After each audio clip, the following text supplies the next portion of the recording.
हम देख रहे हैं कक्षा 11 का भौतिक भूगोल के मूल सिद्धांत जो बुक है उसका चैप्टर 4 महासागरों और महाद्वीपों का वितरण। पिछले अध्याय में आपने भूगोल के विषय में पढ़ा। आप संसार के मानचित्र से भी परिचित हैं। आप जानते हैं कि पृथ्वी के 29% भाग पर महाद्वीप और बाकी पर महासागर फैले हुए हैं। महाद्वीप और महासागरों की अवस्थिति जैसा कि आज मानचित्र पर दिखाई देती है हमेशा से ऐसी नहीं रही है। इसके अतिरिक्त यह भी एक तथ्य है कि आने वाले समय में भी महाद्वीप या महासागरों की स्थिति आज जैसी नहीं होगी।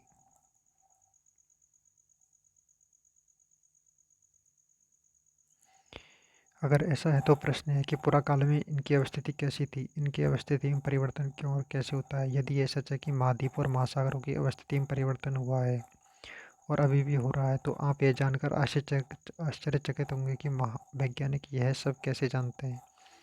उन्होंने इन महाद्वीपों एवं महासागरों को पहले की स्थिति का निर्धारण कैसे किया होगा। इन्हीं प्रश्नों के उत्तर और इनसे संबंधित प्रश्न इस अध्याय का विषय है। महाद्वीपीय प्रवाह, कॉन्टिनेंटल ड्रिफ्ट। अटलांटिक महासागरीय तटरेखा की आकृति को ध्यान में देखें। इस महासागर के दोनों तरफ की तटरेखा में आश्चर्यचकित सिमेट्री है। इसी समानता के कारण बहुत से वैज्ञानिकों ने दक्षिण उत्तर अमेरिका तथा यूरोप या अफ्रीका के एक साथ जुड़े होने की संभावना को व्यक्त किया। विज्ञान के इतिहास के ज्ञात अभिलेखों से पता चलता है कि सन 1956 में एक डच मानचित्रवेत्ता ब्राहिम ऑर्टेलियस ने सर्वप्रथम इस संभावना को व्यक्त किया था। एंटोनियो पेरेग्रिनी ने एक मानचित्र बनाया जिसमें तीनों महाद्वीपों को इकट्ठा दिखाया गया था। जर्मन मौसमविद अल्फ्रेड वेगनर ने महाद्वीपीय विस्थापन सिद्धांत सन 1912 में प्रस्तावित किया। यह सिद्धांत महाद्वीप एवं महासागरों के वितरण से ही संबंधित था। इस सिद्धांत की आधारभूत संकल्पना यह थी कि सभी महाद्वीप एक अकेले भूखंड से जुड़े हुए थे। वेगनर के अनुसार आज के सभी महाद्वीप इस भूखंड के भाग थे तथा यह एक बड़े महासागर से घिरा हुआ था। उन्होंने इस बड़े महाद्वीप को पेंजिया का नाम दिया। पेंजिया का अर्थ है संपूर्ण पृथ्वी। विशाल महासागर को पेंथालासा कहा, जिसका अर्थ है जल ही जल। वेगनर के तर्क के अनुसार लगभग 20 करोड़ वर्ष पहले इस बड़े महाद्वीप पेंजिया का विभाजन आरंभ हुआ। पेंजिया पहले दो बड़े महाद्वीपीय पिंडों लारेशिया एवं गोंडवाना लैंड क्रमशः उत्तरी एवं दक्षिणी भूखंडों के रूप में व्यक्त हुआ। इसके बाद लारेशिया एवं गोंडवाना लैंड धीरे धीरे अनेक छोटे हिस्सों में बट गए जो आज के महाद्वीप के रूप में है।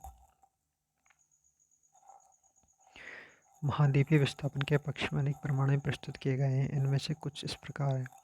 महाद्वीप विस्थापन के पक्ष में प्रमाण, evidence in support of continental drift. महाद्वीपों में दक्षिण अमेरिका व अफ्रीका के आमने सामने की तटरेखाएं अद्भुत व त्रुटि रहित साम्य दिखाती हैं। यह भी ध्यान देने योग्य है कि 1964 ईस्वी में बुलर्ड ने एक कंप्यूटर प्रोग्राम की सहायता से अटलांटिक तटों को जोड़ते हुए एक मानचित्र तैयार किया था। तटों का यह साम्य बिल्कुल सही सिद्ध हुआ। साम्य बिठाने की यह कोशिश आज की तटरेखा की अपेक्षा 1000 कदम की गहराई की तटरेखा के साथ की गई थी। महासागरों की पात चट्टानों की आयु में समानता। आधुनिक समय में विकसित की गई रेडियोमेट्रिक काल निर्धारण रेडियोमेट्रिक डेटिंग विधि से महासागरों के पार महाद्वीपों की चट्टानों के निर्माण के समय को सरलता से माना जा सकता है। 200 करोड़ वर्ष प्राचीन शैल समूह की एक पट्टी ब्राज़ील तट और पश्चिमी अफ्रीका के तट पर मिलती है, जो आपस में मेल खाती है। दक्षिण में अमेरिका व अफ्रीका की तटरेखा के साथ पाए जाने वाले आरंभिक समुद्री निक्षेप जुरेसिक काल के हैं। इससे यह पता चलता है कि इस समय से पहले महासागर की उपस्थिति वहाँ नहीं थी। टेलाइट बेवसादी चट्टानें जो हिमानी निक्षेपण से निर्मित होती हैं। भारत में पाए जाने वाले गोंडवाना श्रेणी के तलछटों के प्रतिरूप दक्षिण गोलार्ध के 6 विभिन्न स्थलखंडों से मिलती है। गोंडवाना श्रेणी के आधार तल में घनी टेलाइट हैं, जो विस्तृत व लंबे समय तक हिमावरण या हिमाच्छादन के ओर इंगित करते हैं। इसी क्रम के प्रतिरूप भारत के अतिरिक्त अफ्रीका, फॉकलैंड द्वीप, मेडागास्कर, अंटार्कटिका और ऑस्ट्रेलिया में मिलते हैं। गोंडवाना श्रेणी के तलछटों की यह समानता स्पष्ट करती है कि इन स्थलखंडों के इतिहास में भी समानता रही है। हिमानी निर्मित टेलाइट चट्टानें पुरातन जलवायु और महाद्वीपों के विस्थापन के स्पष्ट प्रमाण प्रस्तुत करते हैं। प्लेसर निक्षेप, प्लेसर डिपॉजिट्स। घना तट पर सोने के बड़े निक्षेपों की उपस्थिति व उद्गम चट्टानों की अनुपस्थिति एक आश्चर्यजनक तथ्य है। सोना युक्त सराय, गोल्ड बियरिंग बेंच ब्राज़ील में पाई जाती हैं। अतः यह स्पष्ट है कि घाना में मिलने वाले सोने के निक्षेप ब्राज़ील पठार से उस समय निकले होंगे जब ये दोनों महाद्वीप एक दूसरे से जुड़े हुए थे। जीवाश्मों का वितरण, डिस्ट्रीब्यूशन ऑफ फॉसिल्स। यदि समुद्री अवरोधक के दोनों विपरीत किनारों पर जल व स्थल में पाए जाने वाले पौधों व जंतुओं की समान प्रजातियां पाई जाए तो उनके वितरण की व्याख्या में समस्याएं उत्पन्न होती है। इस प्रेक्षण से ही लेमूर भारत, मेडागास्कर व अफ्रीका में मिलते हैं। कुछ वैज्ञानिकों ने इन तीनों स्थलखंडों को जोड़कर एक सतत स्थलखंड लेमुरिया की उपस्थिति को स्वीकारा। मेसोसारस नाम के एक छोटे रेंगने वाले जीव केवल उथले खारे पानी में ही रह सकते थे। इनकी अस्थियां केवल दक्षिण अफ्रीका के दक्षिणी केप प्रांत और ब्राज़ील में रबल सेल समूह में ही मिलते हैं। ये दोनों स्थान आज एक दूसरे से 4,800 किलोमीटर की दूरी पर हैं और उनके बीच में एक महासागर विद्यमान है। प्रवाल संबंधी बल, फोर्स फॉर ड्रिफ्टिंग। वैगनर के अनुसार महाद्वीपीय विस्थापन के दो कारण थे: पोलर या ध्रुवीय फ्लिंग बल, पोलर फ्लिंग फोर्स, और ज्वारीय बल, टाइडल फोर्स। ध्रुवीय फ्लिंग इन बल पृथ्वी के घूर्णन से संबंधित है। आप जानते हैं कि पृथ्वी की आकृति एक संपूर्ण गोले जैसी नहीं है, वरन एक भूमध्य रेखा पर उभरी हुई है।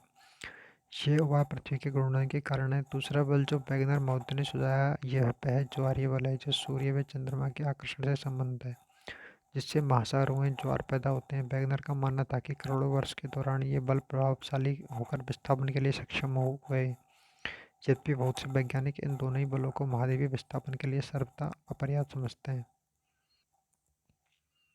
संवहन धारा सिद्धांत, कॉन्वेक्शनल करंट थ्योरी।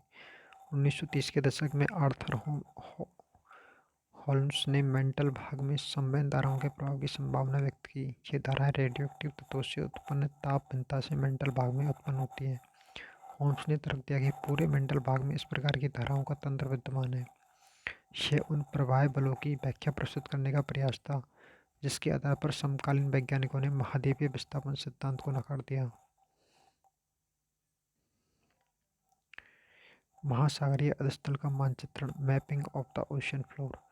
महासागरों की बनावट और आकार पर विस्तृत शोध यह स्पष्ट करते हैं कि महासागरों का अधस्थल एक विस्तृत मैदान नहीं है, वरन उसमें प्योच्चावच पाया जाता है। द्वितीय विश्व युद्ध के बाद पोस्ट वर्ल्ड वॉर सेकेंड महासागरीय अधस्थल के निरूपण अभियान ने महासागरीय उच्चावच संबंधी विस्तृत जानकारी प्रस्तुत की और यह दिखाया कि इसके अधस्थली में जलमग्न पर्वतीय कटकें व गहरी खाइयाँ हैं जो प्राय महाद्वीपों के किनारे पर स्थित हैं। मध्य महासागरीय कटकें ज्वालामुखी उद्गार के रूप में सबसे अधिक सक्रिय पाई गई।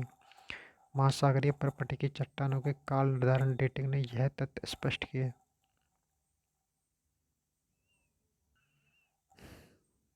स्पष्ट कर दिया कि महासागरों के नितल की चट्टानें महाद्वीपीय भागों में पाई जाने वाली चट्टानों की अपेक्षा नवीन है।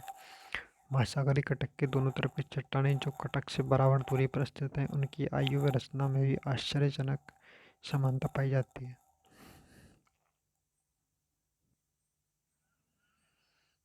महासागरीय अधस्थल, ओशन फ्लोर। ऊंचाई, गहराई, सिरो।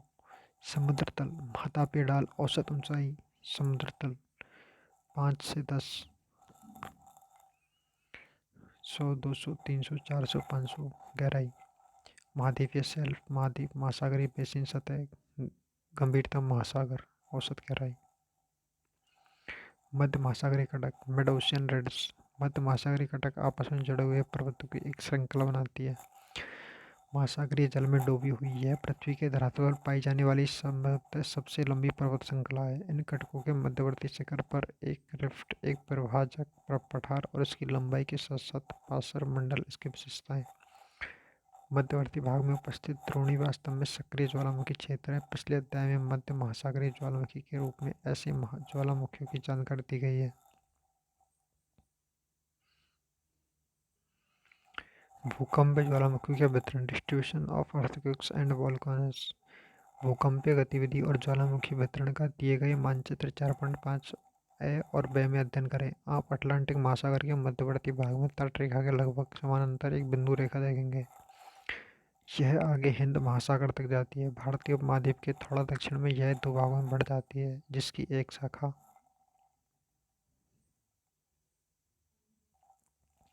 पूर्वी अफ्रीका की ओर चली जाती है और दूसरी म्यांमार से होती हुई न्यू गिनी तक ऐसी ही रेखा से मिल जाती है। आप यह पाएंगे कि एक बिंदु रेखा मध्य महासागरीय कटकों के समरूप है। भूकंपीय संकेंद्रण का दूसरा चित्र छायांकित मेखला के माध्यम से दिखाया गया है, जो अल्पाइन हिमालय श्रेणियों के और प्रशांत महासागरीय किनारों के समरूप है। सामान्यतः मध्य महासागरीय कटकों के क्षेत्र में भूकंप के उद्गम केंद्र कम गहराई पर हैं, जबकि अल्पाइन हिमालय पट्टी व प्रशांत महासागरीय किनारों पर ये केंद्र अधिक गहराई पर है। ज्वालामुखी मानचित्र भी इसी का अनुकरण करते हैं।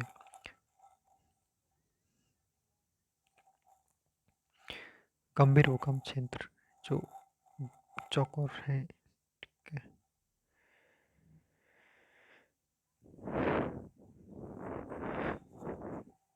छिछले भूकंप क्षेत्र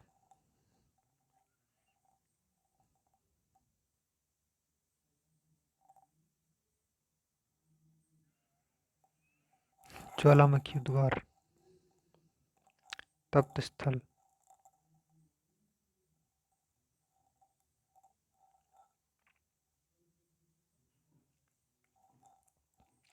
आप ये पाएंगे कि बिंदु रेखा मध्य महासागरीय कटकों के समरूप है। भूकंपीय संकेंद्रण का दूसरा क्षेत्र छायांकित मेखला के माध्यम से दिखाया गया है, जो अल्पाइन हिमालय श्रेणियों के और प्रशांत महासागरीय किनारों के समरूप है। सामान्यतः मध्य महासागरीय कटकों के क्षेत्र में भूकंप के उद्गम केंद्र कम गहराई पर हैं, जबकि अल्पाइन हिमालय पट्टी व प्रशांत महासागरीय किनारों पर यह केंद्र अधिक गहराई पर। ज्वालामुखी मानचित्र भी इसी का अनुकरण करते हैं।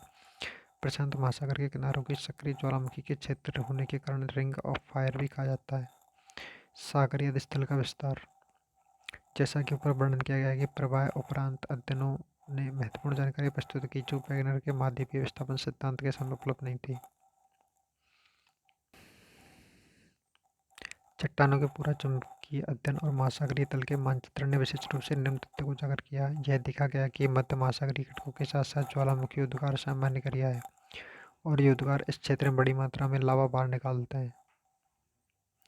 महासागरीय घटक के मध्य भाग के दोनों तरफ समान दूरी पर पाई जाने वाली चट्टानों के निर्माण का समय, संरचना, संगठन और चुंबकीय गुणों में समानता पाई जाती है।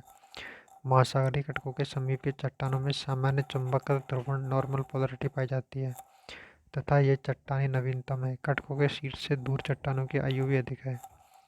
महासागरीय परपटी की चट्टानें महाद्वीपीय परपटी की चट्टानें अपेक्षा अधिक नहीं है। महासागरीय परपटी की चट्टानें कहीं भी 20 करोड़ वर्ष से अधिक पुरानी नहीं है। गहरी खाइयों के भूकंप के उद्गम अधिक गहराई पर हैं, जबकि मध्य महासागरीय घटकों के क्षेत्र में भूकंप उद्गम केंद्र कम गहराई पर है। जब हम देखा महासागर और महाद्वीपों का वितरण, सागरीय अधिस्थल विस्तार, इसके बीच में ये तप्त स्थल, ध्रुवता मंडल, स्थल मंडल, महासागरीय पटल, सबडक्टिंग प्लेट, महाद्वीपीय पटल, स्तरित ज्वालामुखी, शिल्ड गुंबदी ज्वालामुखी, महासागरीय विस्तारित घटक, खाई, महाद्वीपटल, महाद्वीपीय रिफ्ट क्षेत्र, प्लेट सीमा, अभिसारी प्लेट सीमा, अपसारी प्लेट सीमा, रूपमात्र प्लेट सीमा, अभिसारी प्लेट सीमा। सागरीय अधिस्थल विस्तार, महासागरीय परपटी की चट्टानें महाद्वीपीय परपटी की चट्टानों की अपेक्षा अधिक नहीं है। महासागरीय परपटी की चट्टानें कहीं भी 20 करोड़ वर्ष से अधिक पुरानी नहीं है। गहरी खाइयों में भूकंप के उद्गम अधिक गहराई पर हैं, जबकि मध्य महासागरीय घटकों के क्षेत्र में भूकंप उद्गम केंद्र फॉसिल कम गहराई पर विद्यमान है। इन तथ्यों और मध्य महासागरीय घटकों के दोनों तरफ की चट्टानों के चुंबकीय गुणों के विश्लेषण के आधार पर हैश ने सन 1961 में एक परिकल्पना प्रस्तुत की, जिसे सागरीय अधिस्थल विस्तार सी फ्लोर स्प्रेडिंग के नाम से जाना जाता है। हैश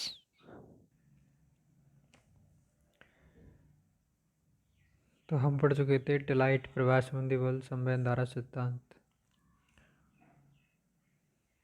महासागरीय अधिस्थल का मानचित्रण, महासागरों की बनावट और आकार पर विस्तृत शोध यह स्पष्ट करते हैं कि महासागरों का अधिस्थल एक विस्तृत मैदान नहीं है, वरन उनमें भी उच्चावच पाया जाता है। द्वितीय विश्व युद्ध के बाद पोस्ट वर्ल्ड वार सेकंड महासागरीय अधिस्थल के निरूपण अभियान ने महासागरीय उच्चावच संबंधी विस्तृत जानकारी प्रस्तुत की और यह दिखाया कि इसके अधिस्थली में जलमग्न पर्वत की कटकें व गहरी खाइयाँ हैं, जो प्राय महाद्वीपों के किनारों पर स्थित हैं। मध्य महासागरीय कटके ज्वालामुखी उद्गार के रूप में सबसे अधिक सक्रिय पाई गई। महासागरीय परपटी की चट्टानों के काल निर्धारण डेटिंग ने यह तथ्य स्पष्ट कर दिया कि महासागरों के नितल की चट्टानें महाद्वीपीय भागों में पाई जाने वाली चट्टानों की अपेक्षा नवीन है। महासागरीय कटक के दोनों तरफ की चट्टानें जो कटक से बराबर दूरी पर स्थित हैं, उनकी आयु व रचना में भी आश्चर्यजनक समानता पाई जाती है। महासागरीय स्थल की बनावट, ओशन फ्लोर कॉन्फ़िगरेशन। इस भाग में हम महासागरीय तल की बनावट से संबंधित कुछ ऐसे तथ्यों का अध्ययन करेंगे जो महासागर व महाद्वीपों के वितरण को समझने में मददगार होंगे।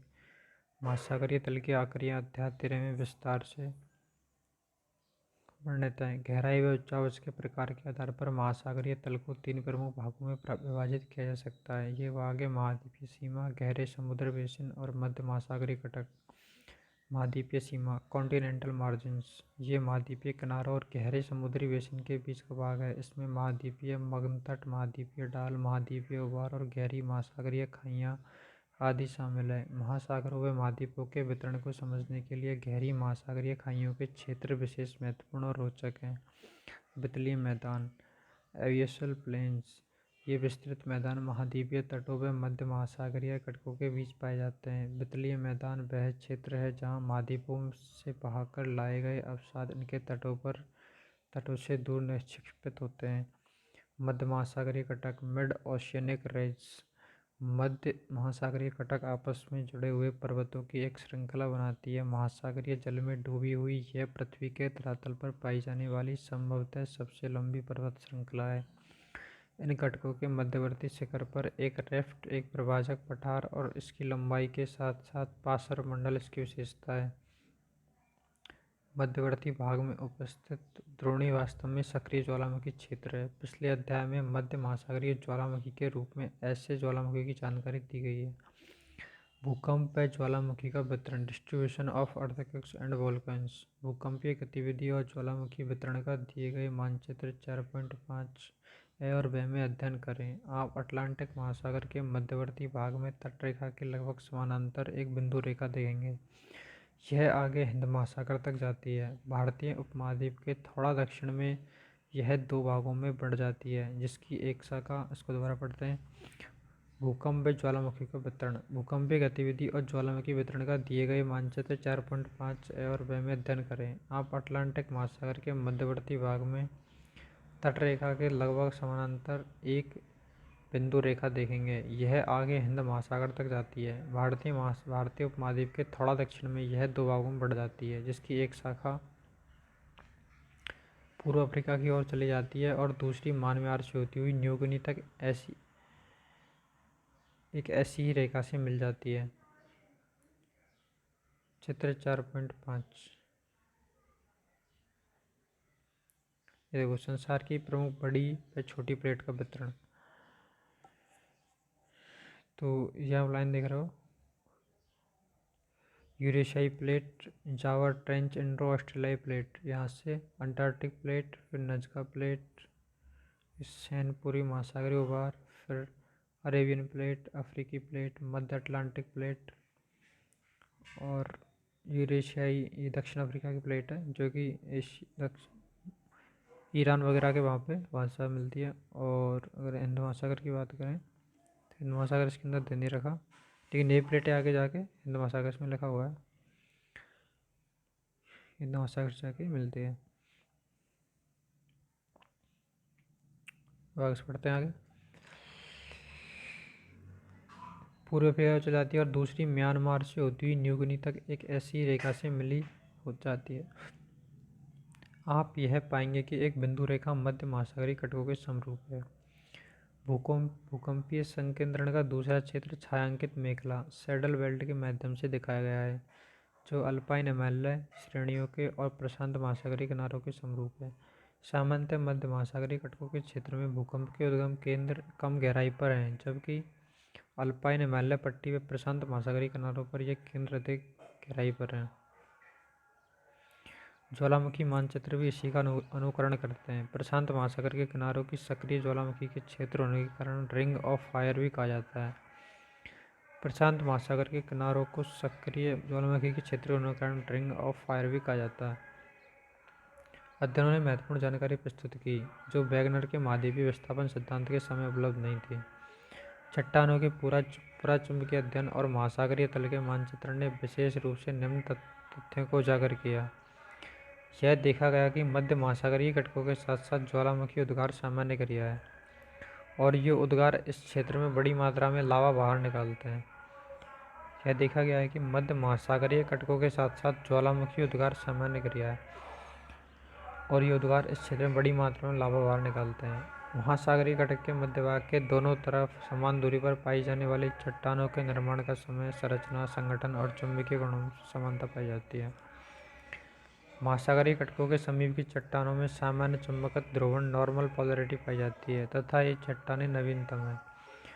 घटकों के शीर्ष से दूर चट्टानों की आयु भी अधिक है। महासागरीय परपटी की चट्टानें महाद्वीपीय परपटी, यहाँ देखिए सागरीय अधस्थल विस्तार, इसके अंदर अभिसारी प्लेट सीमा, स्तरीय ज्वालामुखी, सिल्ट गुंबद ज्वालामुखी, तप्त स्थल, दुर्बलता मंडल, स्थल मंडल, महासागरीय विस्तार घटक, रूपांतरण प्लेट सीमा, अपसारी प्लेट सीमा, महासागरीय पटल, सबडक्टिंग प्लेट, महासागरीय पटल, महाद्वीपीय पटल, तरण प्लेट सीमा, इसके बारे में बताया गया है।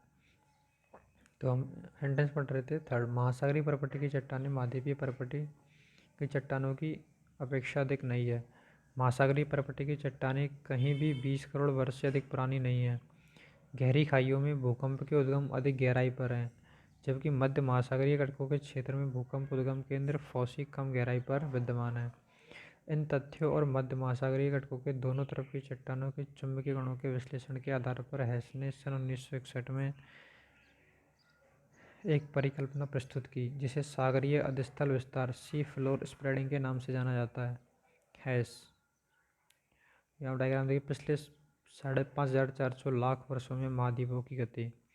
जैसे नंबर 1 पर है अफ्रीका, 5,400 लाख पहले अफ्रीका, देखिए 2 नंबर पे दक्षिण अमेरिका जो कि मिले हुए थे, 3 नंबर पे अंटार्कटिका भी इसके साथ ही था, 4 नंबर पे ऑस्ट्रेलिया भी साथ था, 5 नंबर पे भारत भी इसी के साथ था, 6 नंबर पे चीन भी इसी के साथ था और 7 उत्तरी अमेरिका जो अलग ही था एकदम, और 8 यूरोप भी एकदम अलग था, 8 हाँ नीचे साइड में, 9 नंबर पे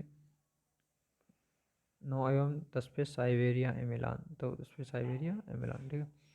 फिर आते हैं दूसरी 4,200 लाख वर्ष पूर्व, तो इसमें 1 नंबर पे देखो आप, अफ्रीका, दक्षिण अमेरिका, 3 अंटार्कटिका, 4 ऑस्ट्रेलिया, भारत, ये डायग्राम नीचे आ गया और 7 नंबर का इसके अंदर जुड़ गया।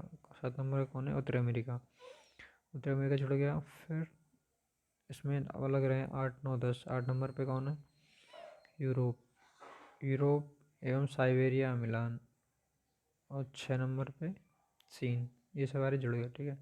इसके बाद ये डायग्राम और सीधा होगा 3,000 लाख वर्ष पूर्व, इसके अंदर सिर्फ 6 नंबर का अलग था चीन और 9-10 नंबर का साइबेरिया मिलान, बाकी सब जुड़ गए थे। फिर आते हैं 12 लाख वर्ष पूर्व, जिसके अंदर सब चीज़ जुड़ गई थी, है ना, 1, 2, 3, 4, 5, 6, 7, 8, 9, 10 सारे, ठीक है। पर एक नैरो लाइन बनती है 3 और 1, 2 के बीच में, 3 मतलब अंटार्कटिका और अफ्रीका और दक्षिण अमेरिका के बीच में नैरो लाइन, जो कि आज की डेट में नहीं है। और अभी जो वर्तमान की स्थिति है वो क्या है? दक्षिण अमेरिका और अंटार्कटिका के बीच में नैरो लाइन है, मतलब ख़त्म, नैरो लाइन तो नहीं है, मतलब कम जगह।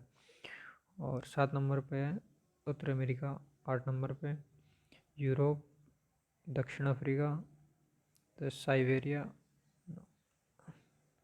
6 नंबर पे है चीन और 4 पे ऑस्ट्रेलिया, 5 पे भारत।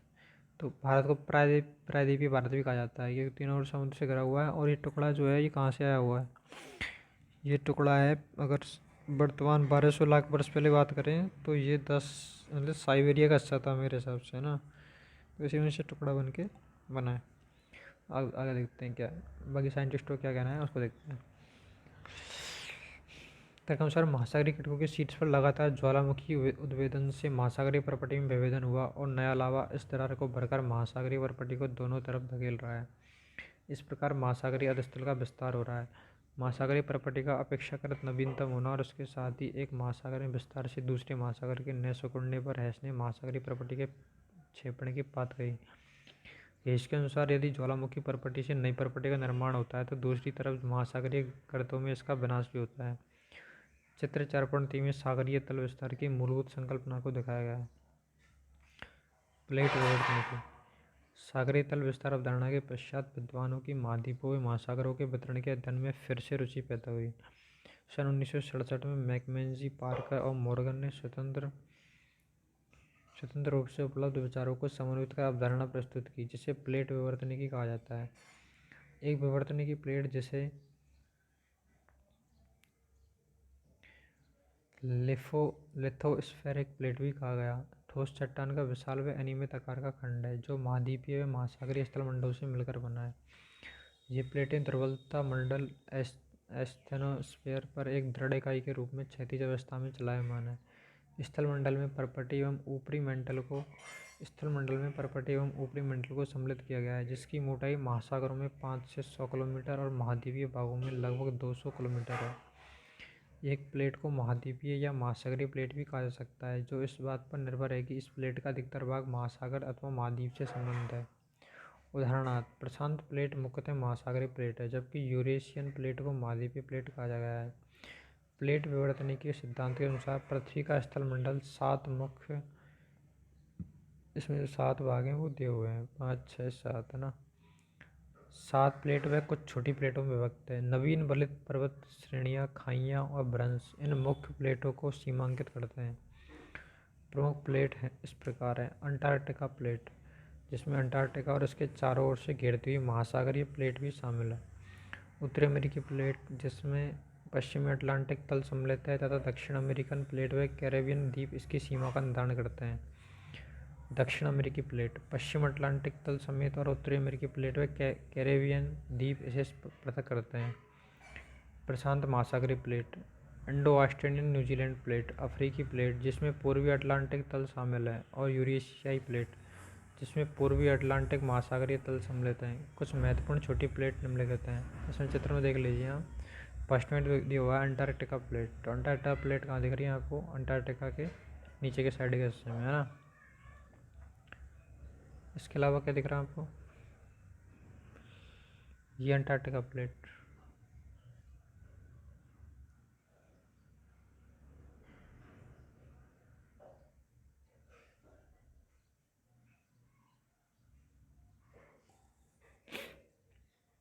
ठीक है। इसके बाद सेकंड नंबर पे है उत्तर अमेरिकी प्लेट। तो उत्तर अमेरिकी प्लेट कहाँ दिख रही है आपको? ये दक्षिण अमेरिकी प्लेट, और उत्तर अमेरिकी प्लेट सेकंड नंबर पे है ना। ये देख रही है उत्तर में देखो, बिल्कुल जोआन डी फ्यूला प्लेट, पूरी महासागरीय प्लेट प्रशांत महासागर प्लेट के ऊपर, ये उत्तर अमेरिकी प्लेट। फिर थर्ड नंबर पे है दक्षिण अमेरिकी प्लेट। तो दक्षिण अमेरिकी प्लेट उत्तर अमेरिकी प्लेट के नीचे थर्ड नंबर पे है दक्षिण अमेरिकी प्लेट। अंटार्कटिका प्लेट, नज़्का प्लेट, और अगर पूर्व दिशा में चलोगे तो दक्षिण अमेरिकी प्लेट। फिर है प्रशांत महासागरीय प्लेट। तो प्रशांत महासागरीय प्लेट कहाँ पे? देखो अंटार्कटिका प्लेट मिल गई आपको। प्रशांत महासागरीय प्लेट कहाँ पे? जावा ट्रेच, इंडो ऑस्ट्रेलियन प्लेट, यूरेशियाई प्लेट मिल गई। मध्य अटलांटिक, तो प्रशांत महासागर प्लेट उत्तर अमेरिका प्लेट के नीचे है ना। इंडो ऑस्ट्रेलियन न्यूजीलैंड प्लेट, अफ्रीकी प्लेट, यूरेशियाई प्लेट, इनको देख लेते हैं, है ना। तो इंडो अफ्रीकन, तो कहाँ पे? इंडो अफ्रीकन अफ्रीका के पास ही होगी, नहीं? इसमें इंडो अफ्रीकन लिखा हुआ है भी नहीं।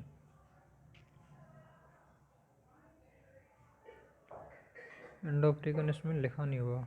4 नंबर पे कहाँ है? 4 number Indo African plate 5 number की है। 5 नंबर लिखा हुआ नहीं है, देखना। जावा ट्रेंच, इंडो ऑस्ट्रेलियाई प्लेट 5 नंबर पे है ना, ऑस्ट्रेलिया प्लेट। 6 नंबर पे अफ्रीकी प्लेट और यूरेशियाई प्लेट। 6 और 7, 6 पे अफ्रीकी प्लेट और 7 पे यूरेशियाई प्लेट, ठीक है। तो इंडो ऑस्ट्रेलियाई प्लेट जो है, अब ये यूरेशियाई प्लेट है, यही शायद ये अफ्रीकी प्लेट, इसमें भारत का नक्शा दिया नहीं हुआ, ठीक है। आते हैं 7 नंबर के बाद। कुछ महत्वपूर्ण छोटी प्लेट निम्नलिखित हैं। कोकोस प्लेट, यह प्लेट मध्यवर्ती अमेरिका और प्रशांत महासागरीय प्लेट के बीच की स्थिति है। नज़का प्लेट, यह दक्षिण अमेरिका या प्रशांत महासागरीय प्लेट के बीच की स्थिति है। अरेबियन प्लेट, इसमें अधिकतर अरब प्रायद्वीप का भूभाग सम्मिलित है। फिलीपीन प्लेट, यह एशिया महाद्वीप और प्रशांत महासागरीय प्लेट के बीच स्थिति है। कैरोलिन प्लेट, यह न्यूगिनी के उत्तर में फिलीपीन व इंडियन प्लेट के बीच स्थित है। फ्यूजी प्लेट, यह ऑस्ट्रेलिया के उत्तर पूर्व में स्थित है। ग्लोब पर ये प्लेटें पृथ्वी के पूरे इतिहास काल में लगातार विचरण कर रही हैं। वैगनर की संकल्पना की केवल महाद्वीपीय गतिमान सही नहीं है। महाद्वीप एक प्लेट का हिस्सा है और प्लेट चलायमान है। यह एक निर्विवाद तथ्य है कि भूवैज्ञानिक इतिहास में सभी प्लेट गतिमान रही है और भविष्य में भी गतिमान रहेंगी। चित्र 4.4 में विभिन्न कालों में महाद्वीपीय भागों की स्थिति को दर्शाया गया है। वैगनर के अनुसार आरंभ में सभी महाद्वीपों से मिलकर बना एक सुपर महाद्वीप, सुपर कॉन्टिनेंट पैंजिया के रूप में विद्यमान था। यद्यपि बाद की खोजों ने यह स्पष्ट किया कि महाद्वीपीय पिंड जो प्लेट के ऊपर स्थित हैं भूवैज्ञानिक काल पर्यंत चलायमान थे और पैंजिया अलग अलग महाद्वीपीय खंडों के अभिसरण से बना था जो अभी एक या किसी दूसरी प्लेट के हिस्से थे। पुराचुंबकीय पहला ईओ मैग्नेटिक आंकड़ों के आधार पर वैज्ञानिकों ने विभिन्न भूकालों में प्रत्येक महाद्वीपीय खंड की अवस्थिति निर्धारित की है। भारतीय उपमहाद्वीप अधिकांशतः प्रायद्वीपीय भारत की अवस्थिति नागपुर क्षेत्र में पाई जाने वाली चट्टानों के विश्लेषण के आधार पर आंकी गई है। प्लेट संचरण के फलस्वरूप तीन प्रकार की प्लेटें सीमाएं बनती है। अपसारी सीमा, डाइवर्जेंट बाउंड्रीज, जब दो प्लेट एक दूसरे से विपरीत दिशा में अलग हटती है और नई प्रॉपर्टी का निर्माण होता है उन्हें अपसारी प्लेट कहते हैं। वह स्थान जहाँ से प्लेट एक दूसरे से दूर हटती है उन्हें प्रसारी स्थान, स्प्रेडिंग साइट भी कहा जाता है। अपसारी सीमा का सबसे अच्छा उदाहरण मध्य अटलांटिक घटक है। यहाँ से अमेरिकी प्लेट, उत्तर अमेरिकी व दक्षिण अमेरिकी प्लेट तथा यूरेशियन व अफ्रीकी प्लेट अलग हो रही हैं। अभिसरण सीमा, कॉन्वर्जेंट बाउंड्रीज, जब एक प्लेट दूसरी प्लेट के नीचे धंसती है और जहाँ भूप्रॉपर्टी नष्ट होती है वह अभिसरण सीमा है। वह स्थान जहाँ प्लेट धंसती है इसे परिवेष्टन क्षेत्र, सबडक्शन जोन भी कहते हैं। अभिसरण तीन प्रकार से हो सकता है: महासागरीय महाद्वीपीय प्लेट के बीच, दो महासागरीय प्लेटों के बीच, दो महाद्वीपीय प्लेटों के बीच। रूपांतर सीमा, ट्रांसफॉर्म बाउंड्रीज, जहाँ न तो नई प्रॉपर्टी का निर्माण होता है न ही प्रॉपर्टी का विनाश होता है उन्हें रूपांतर सीमा कहते हैं। इसका कारण है कि इस सीमा पर प्लेटें एक दूसरे के साथ साथ क्षैतिज दिशा में सरक जाती हैं। रूपांतर भ्रंश, ट्रांसफॉर्म फॉल्ट्स, दो प्लेट को अलग करने वाले तल हैं जो सामान्यतः मध्य महासागरीय कटकों से लंबवत स्थिति में पाए जाते हैं। क्योंकि कटकों के शीर्ष पर एक ही समय में सभी स्थानों पर ज्वालामुखी उद्गार नहीं होता, ऐसे में पृथ्वी के अक्ष से दूर प्लेट के हिस्से भिन्न प्रकार से गति करते हैं। इसके अतिरिक्त पृथ्वी के घूर्णन का भी प्लेट के अलग खंडों पर भिन्न प्रभाव पड़ता है। तो यूरेशियाई प्लेट के नीचे है वर्तमान भारत, 1 करोड़ वर्ष पूर्व और 3.8 करोड़ वर्ष पूर्व ये विषुवत वर्ष और 5.5 करोड़ वर्ष पूर्व और 7.1 करोड़ वर्ष पूर्व आरंभिक भारत। भारतीय प्लेट का प्रवाह, movement of the Indian plate. Plate प्रवाह दरें, रेट्स ऑफ प्लेट मूवमेंट। सामान्य व उत्क्रमण चुंबकीय क्षेत्र की पट्टियाँ जो मध्य महासागरीय कटक के समानांतर है। प्लेट प्रवाह की दर समझने में वैज्ञानिक के लिए सहायक सिद्ध हुई हैं। प्रवाह की ये दरें बहुत भिन्न हैं। आर्कटिक कटक की प्रवाह दर सबसे कम है, 2.5 सेंटीमीटर प्रति वर्ष से भी कम। ईस्टर द्वीप के निकट पूर्वी प्रशांत महासागरीय उभार जो चिली से 3400 किलोमीटर पश्चिम की ओर दक्षिण प्रशांत महासागर में है, इसकी प्रवाह दर सर्वाधिक है जो 5 सेंटीमीटर प्रति वर्ष से भी अधिक है। प्लेट को संचालित करने वाले बल, forces for the plate movement. जिस समय वैगनर ने महाद्वीपीय विस्थापन सिद्धांत प्रस्तुत किया था उस समय अधिकतर वैज्ञानिकों का विस्तार था कि पृथ्वी एक ठोस गति रहित पिंड है। यद्यपि सागरीय अधस्थल विस्तार और प्लेट विवर्तनिक ठोस सिद्धांतों ने इस बात पर बल दिया कि पृथ्वी का धरातल भूगर्भ दोनों ही स्थिर न होकर गतिमान है। प्लेट विचरण करती है, यह आज एक अकाट्य तथ्य है। ऐसा माना जाता है कि दृढ़ प्लेट के नीचे चलायमान चट्टानें वृत्ताकार रूप में चल रही हैं। उष्ण पदार्थ धरातल पर पहुंचता है, फैलता है और धीरे धीरे ठंडा होता है, फिर गहराई में जाकर नष्ट हो जाता है। यही चक्र बारंबार दोहराया जाता है और वैज्ञानिक इसे संवहन प्रवाह कॉन्वेक्शनल फ्लो कहते हैं। पृथ्वी के भीतर ताप उत्पत्ति के दो माध्यम हैं, रेडियोधर्मी तत्वों का क्षय और अपशिष्ट ताप।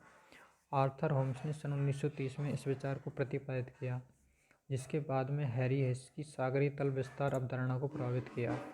दृढ़ प्लेटों के बीच दुर्बल व उष्ण मेंटल है जो प्लेट को प्रभावित करता है। भारतीय प्लेट का संचलन, movement of the Indian plate. भारतीय प्लेट में प्रायद्वीप भारत और ऑस्ट्रेलिया महाद्वीपीय भाग सम्मिलित हैं। हिमालय पर्वत श्रेणियों के साथ साथ पाए जाने वाला प्रविष्टन क्षेत्र, सबडक्शन जोन, इसकी उत्तरी सीमा निर्धारित करता है, जो महाद्वीपीय अभिसरण कॉन्टिनेंट कॉन्वर्जेंस के रूप में है। अर्थात दो महाद्वीप प्लेटों की सीमा है। यह पूर्व दिशा में म्यांमार के रॉकी न्यामो पर्वत से होते हुए एक छाप के रूप में जावा खाई तक फैला हुआ है। इसकी पूर्व सीमा एक विस्तारित तल है, स्प्रेडिंग साइट है, जो ऑस्ट्रेलिया के पूर्व में दक्षिण पश्चिम प्रशांत महासागर में महासागरीय कटक के रूप में है। इसकी पश्चिमी सीमा पाकिस्तान की करथर श्रेणियों का अनुसरण करती है।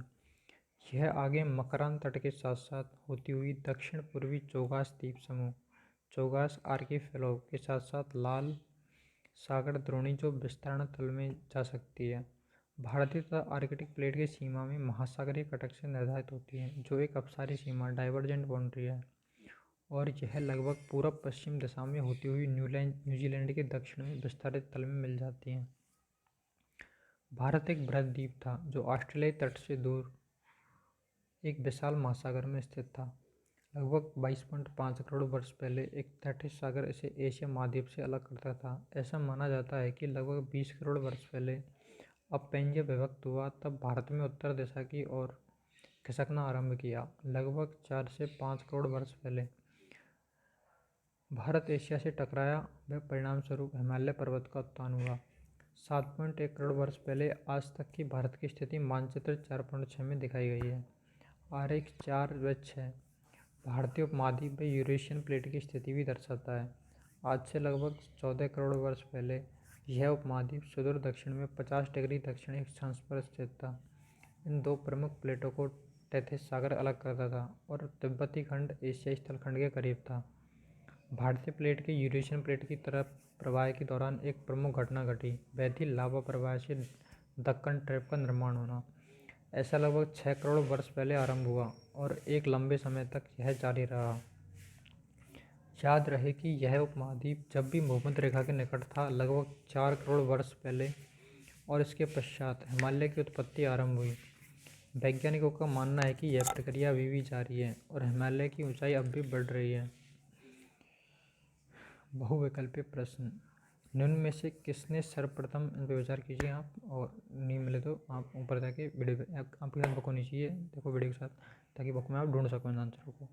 निम्न में से किसने सर्वप्रथम यूरोप, अफ्रीका व अमेरिका के साथ स्थित होने की संभावना व्यक्त की? Alfred Wegener, Antonio Pellegrini, Abraham Ortelius, अंडमान हेस। तो मैंने भी चैप्टर को आपके साथ ही पढ़ा एक बार, तो हो सकता है इसका आंसर अल्फ्रेड वेगनर हो, जो कि मेरे रीडिंग में मेरे को थोड़ा फील हुआ। ठीक है, और बाकी यहाँ पर ढूंढ भी लेते हैं, ऐसी कोई दिक्कत वाली बात नहीं।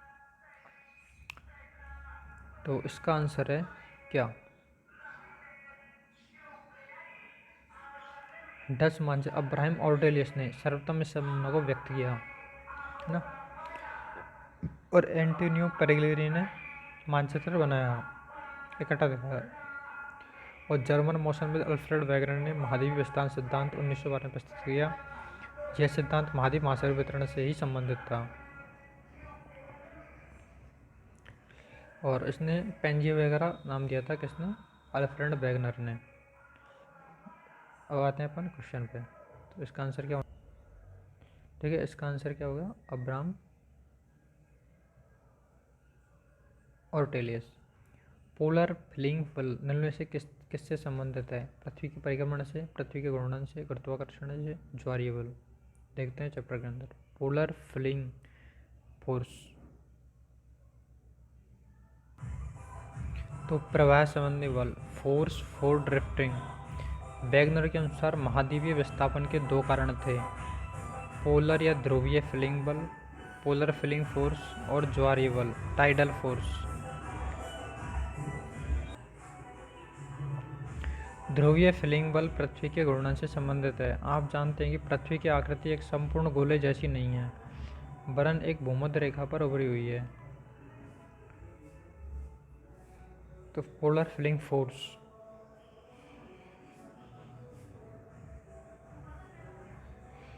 तो महाद्वीपीय विस्थापन के दो कारण थे, है ना। एक तो पोलर ध्रुवीय फीलिंग वर्ष और ज्वारीय बल।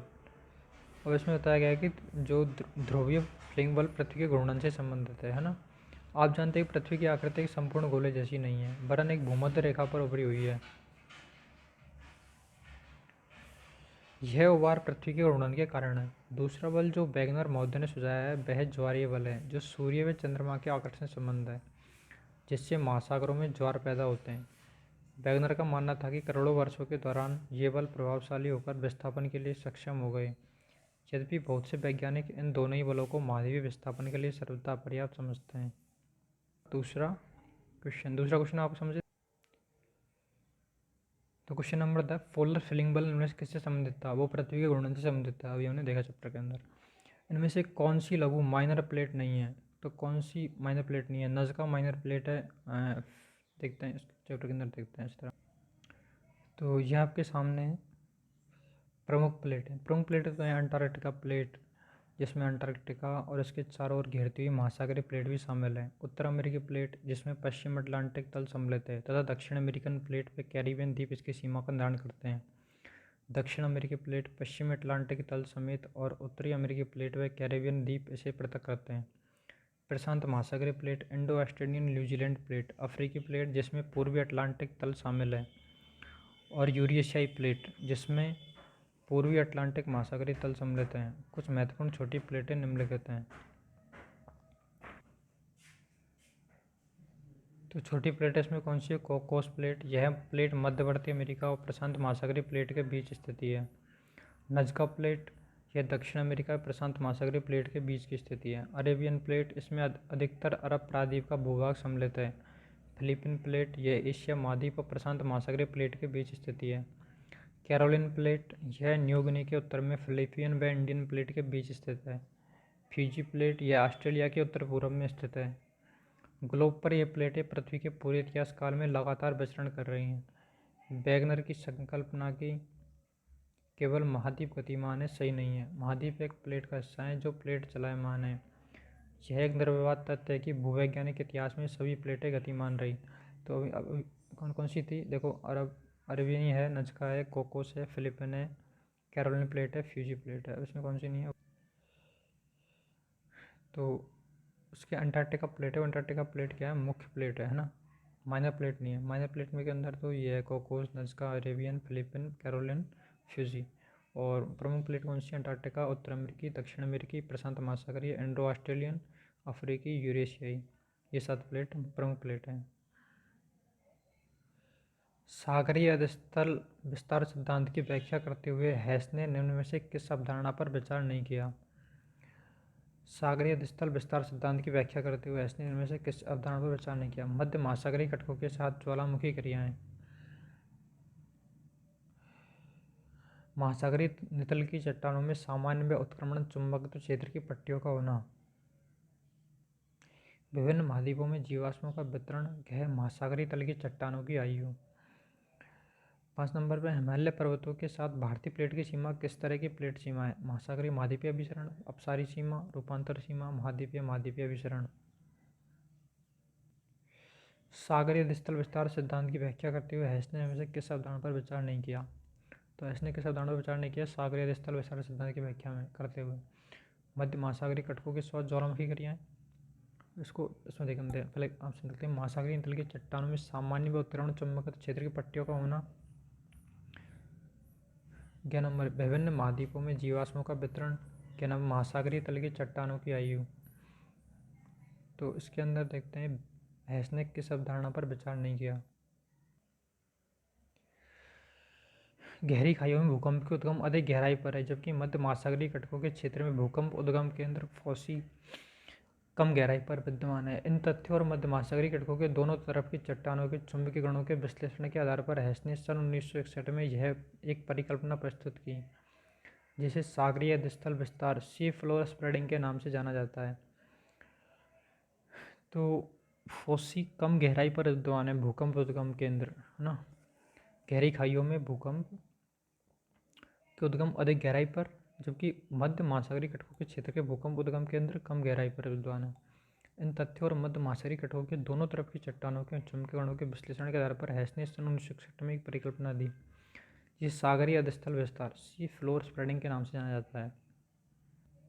हैस के तर्कानुसार महासागरीय तटों के शीर्ष पर लगातार ज्वालामुखी उद्भेदन से महासागरीय परपटी में विभेदन हुआ और नया लावा इस दरार को भरकर महासागरीय परपटी के दोनों तरफ धकेल रहा है।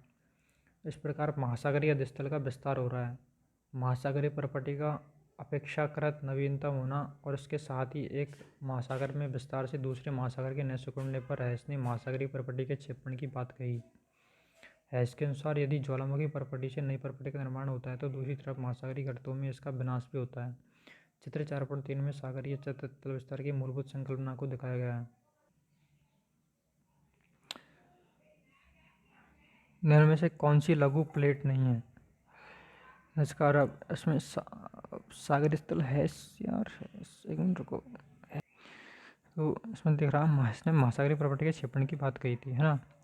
ज्वालामुखी परपट से नई परपटी का निर्माण होता है, ये भी इसने कहा था। और क्या कहा था इसने?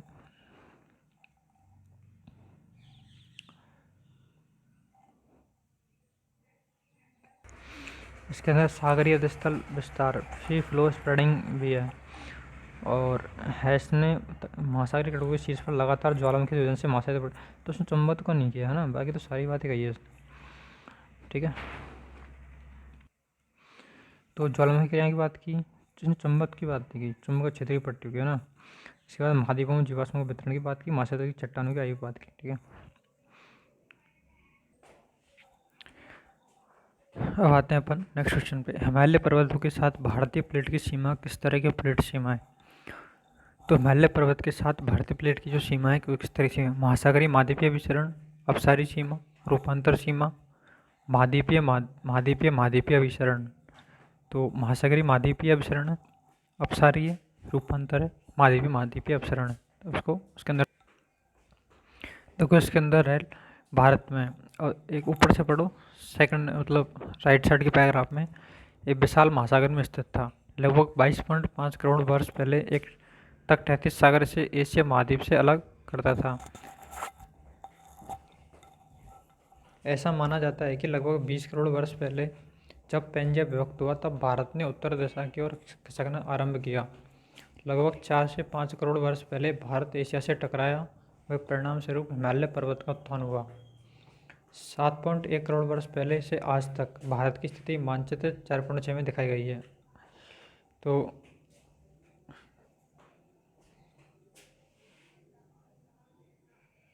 भारत क्या था? एक बृहद द्वीप था, है ना। और हिमालय पर्वत के बारे में इससे पहले भी क्या है? भारतीय प्लेट का संचलन। भारतीय प्लेट में प्रायद्वीप भारत और ऑस्ट्रेलिया महाद्वीप भाग सम्मिलित था। हिमालय पर्वत श्रेणियों के साथ साथ पाए जाने वाला प्रविष्टन क्षेत्र सबडक्शन जोन इसकी उत्तरी सीमा निर्धारित करता था, जो महाद्वीपीय विचरण कॉन्टिनेंट कन्वर्जेंस के रूप में है, अर्थात दो महाद्वीप प्लेटों की सीमा है। यह पूर्व दिशा में म्यांमार के राकिन्योमा पर्वत से होते हुए एक चाप के रूप में जावा खाई तक फैला हुआ है। इसकी पूर्वी सीमा एक विस्तारित तल है जो ऑस्ट्रेलिया के पूर्व में दक्षिण पश्चिम प्रशांत महासागर में महासागरीय कटक के रूप में है। तो क्वेश्चन क्या पूछा है पहले वो देखते हैं, फिर अपन यहाँ। तो इसमें साफ साफ लिखा हुआ है कि हिमालय पर्वत श्रेणियों के साथ साथ पाए जाने वाला प्रविष्टन क्षेत्र सबडक्शन जोन इसकी उत्तरी सीमा निर्धारित करता है, जो महाद्वीप अभिसरण कॉन्टिनेंट्स के रूप में है, अर्थात दो महाद्वीप प्लेटों की सीमा है। हिमालय पर्वत की श्रेणियाँ जो है ना, प्रविष्टन क्षेत्र,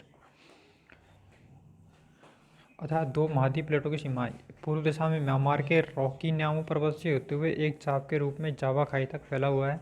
इसकी पूर्वी सीमा एक विस्तारित तल स्प्रेडिंग साइट है, जो ऑस्ट्रेलिया के पूर्व में दक्षिण पश्चिम प्रशांत महासागर में महासागरीय कटक के रूप में है।